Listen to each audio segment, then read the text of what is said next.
Hey guys, this is Mike Mahaffey, the old bastard BJJ guy, here for BJJ Mental Models. Back in my day, we had to walk uphill in the snow both ways to get to the academy just to learn some crappy technique from a random purple belt. You kids have it so easy because now you can just subscribe to BJJ Mental Models Premium and get tons of great audio courses to learn new techniques, enhance your mindset, and entertain yourself. You can even get personalized rolling reviews from some of your favorite BJJ Mental Models coaches, including me. It's like having your own seminar, you spoiled little whippersnappers.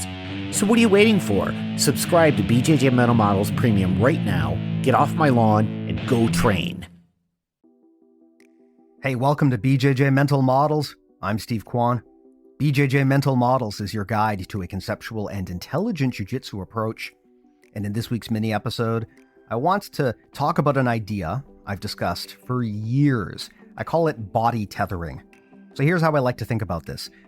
Think back to when you were a kid on the playground. You remember those tether balls that were tied by a rope to a big pole, and you could whack the tether ball and it would just go flying around, but it was always tethered to the pole and it would just bounce around like crazy?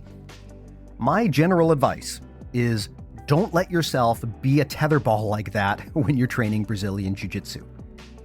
In other words, don't get into a situation where your body weight is completely tethered to your opponent and they can choose what to do with it.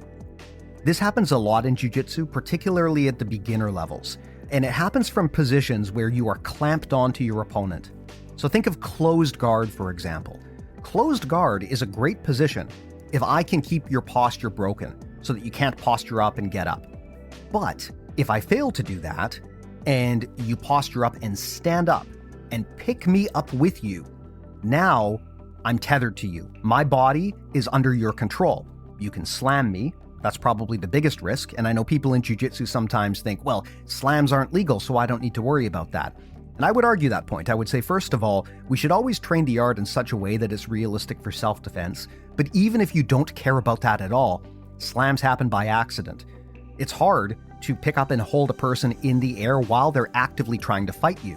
What happens is someone picks you up and you're trying to do something and they slip and fall and drop you on your back or on your head. That's not good. So we want to avoid those situations where we are tethered to our opponent and they have full control of our body. So back to the closed guard example, playing closed guard is fine, but as soon as they start trying to lift you up, be very, very careful. Another example is the triangle choke. A very powerful position if you can keep your opponent's posture broken. But if they can posture up, it's quite easy for them to stack you or again pick you up and slam you. And that happens because you're tethered onto the person. This kind of tethering happens when you use a clamp-based technique. So we talked about this back in the earlier mini episodes, the different core mechanics of jiu-jitsu.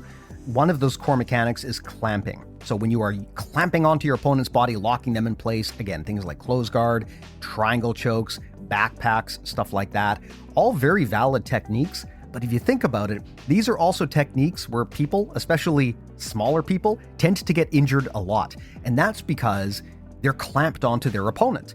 And if they fail to break their opponent's alignment, now they are latched onto their opponent like a fanny pack or a backpack. And when their opponent moves their body, you're going to move with them.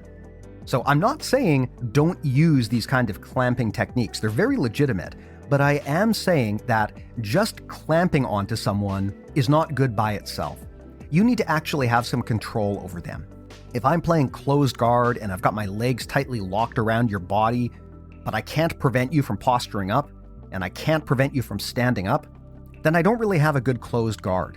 And I'm going to have to consider abandoning that and switching to something else if I just don't have that kind of posture control on you. Because again, if you stand up, it will be very easy for you to break my guard. Also, it'll lift my hips way off the ground and make it harder for me to fight. And if you pick me up off the ground, now I'm in a really compromised position. Another great example, if your opponent is turtled, you'll often see people jump onto their backs and try to catch a seatbelt on them and roll through, and these do work, but I personally avoid these techniques because of the risk of injury. what you're doing in that situation is you're clamping onto your opponent. And if they move suddenly, you could wind up getting dropped on your shoulder, getting dropped on your head. There was that terrible situation not too long ago where someone had their neck broken because their instructor tried to do a rolling turtle back take on them. So clamping can be risky. If you're going to clamp onto someone, my advice is, again, always make sure that you're able to break their alignment. You should be able to significantly compromise their ability to move and fight effectively. If you're clamped onto someone and you can't do that, then the clamp is actually probably helping them more than it's helping you, especially if you're smaller than your opponent.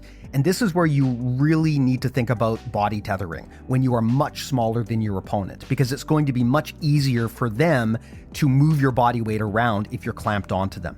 This is why you often don't see smaller grapplers use a lot of clamp techniques against bigger grapplers. For example, when was the last time you saw a small person dominate a larger person through closed guard or tap a larger person with a triangle? These are pretty rare things to see, and it's because when you clamp onto a larger person, their ability to turn you into a tetherball is much, much higher because they are just so big and strong. So that's a pretty key concept I like to think about in jiu-jitsu, especially when it comes to safety. Don't be a tetherball. Don't tether onto your opponent in such a way that they have control of your body weight. I hope you found this concept and this episode helpful. If you want more like this, go to bjjmentalmodels.com. All episodes of our long-form podcast and our short-form minis like this are completely free.